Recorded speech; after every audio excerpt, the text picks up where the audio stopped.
Amy Jo Johnson and Matt Hotson talks Power Rangers The Return. I have been a Power Rangers fan since before I can even read. I grew up with Mighty Morphin Power Rangers. The first film was one of the first films I saw in theaters. I never really expected to end up interviewing one Ranger, let alone many.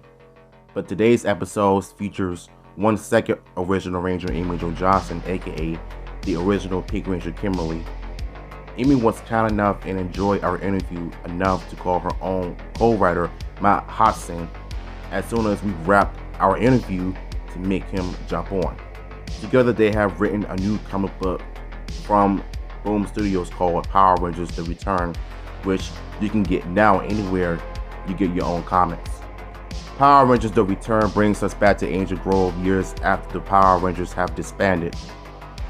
We see a much older version of the Rangers and friends that we knew from the show. The Rangers haven't done their teenagers with attitude thing in years. A few members got together after a memorial for a fellow Ranger.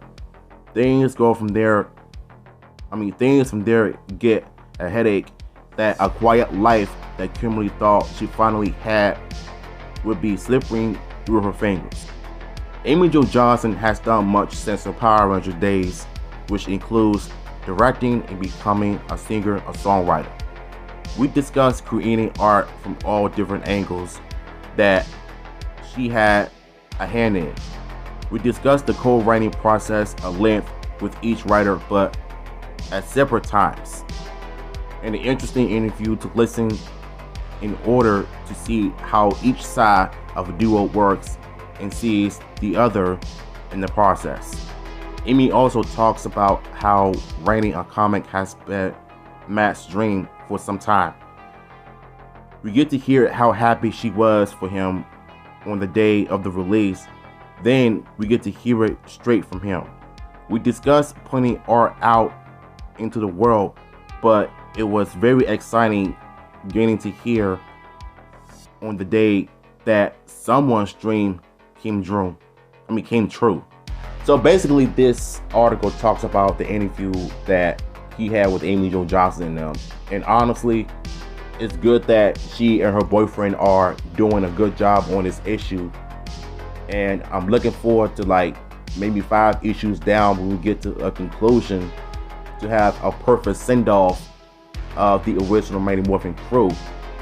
And honestly, this is something that a lot of us have been looking forward to since the first issues got out since last year.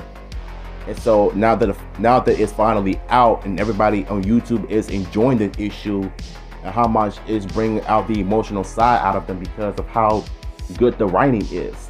You can tell Amy really loves Mighty Morphin and she really cares about the franchise, in terms of writing the importance of the original characters.